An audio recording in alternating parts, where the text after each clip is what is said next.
The New York Knicks season ended in South Beach on Friday night as the Knickerbockers fell to the Miami Heat 96-92 in Game 6 of their second round series. New York loses the series 4-2. So let's break down what went wrong for the Knicks in their final game of the season. We will do that with Zach Braziller, New York Post sports reporter who's back in the Big Apple after making a trip to Miami.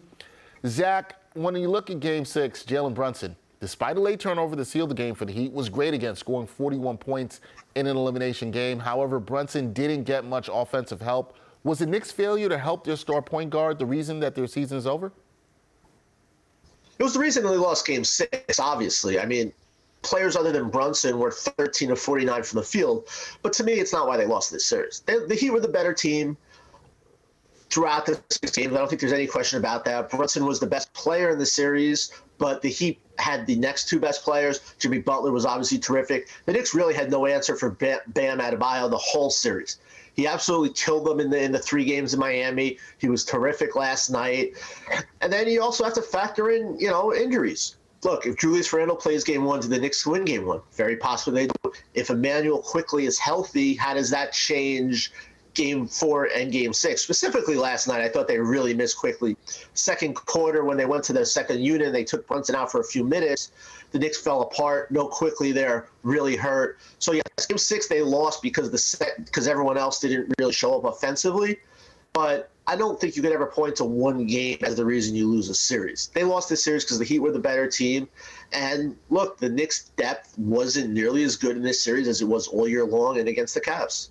Yep, and they simply got out-executed and outplayed by the Miami Heat here. Now, moving forward to the offseason, do you view this as an offseason where the Knicks need to make changes to the roster, or is it about continuity, growth, and development? Is that key for the Knicks for next season?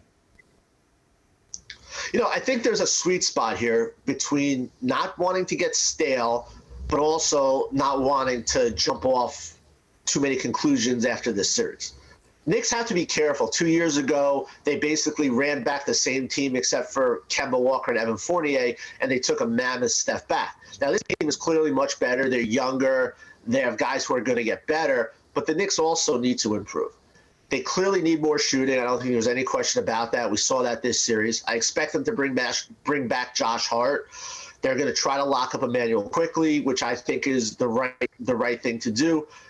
And right now, there isn't that big star that you expect to become available and something crazy happens. I think the Knicks do need to improve the roster. Maybe a DeMar DeRozan, a OG Anunoby, another wing who can shoot, who can kind of improve this team's depth, which we saw was something that was a factor. But look, the Knicks have one of the best guards in the league now in Jalen Brunson. I get the Randle, everyone upset about Randle, and he did not have a good series. But unless you're telling me you have someone to replace his production, I'm not on the let's get rid of him for nothing. I think R.J. Barrett is taking way too much of a hit here. Yes, he did not play well in Game 6. He had a very good postseason. He's 22 years old. He's a guy who lives and dies on this. You saw him post-game, an emotional player, nearly breaking down. R.J. Barrett's a guy you can win a title with. I have no doubt about it. I was so impressed by his postseason. I think Knicks fans should be happy with his development and think that maybe next year he takes a step and becomes an all-star finally.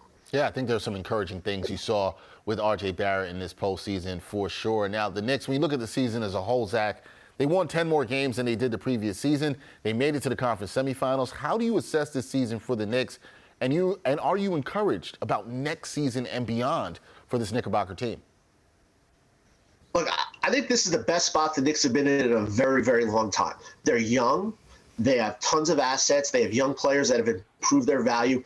If that big star does become available, the Knicks are going to be at the top of the list. They've proven they're now, they have a winning culture, 2 out of 3 years in the playoffs. They won a series here.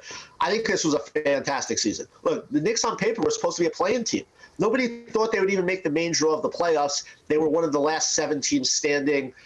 Jalen Brunson was great. Emmanuel quickly took a major step forward. I thought Mitchell Robinson had a really good year. Quentin Grimes is going to be a very good two-way player. RJ, to me, really showed you something in the playoffs.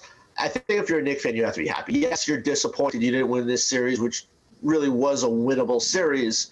But in the long run, I think you have to be happy that it looks like the franchise has finally turned a corner to being a respectable, consistent winner. At least that's in the playoff mix every year.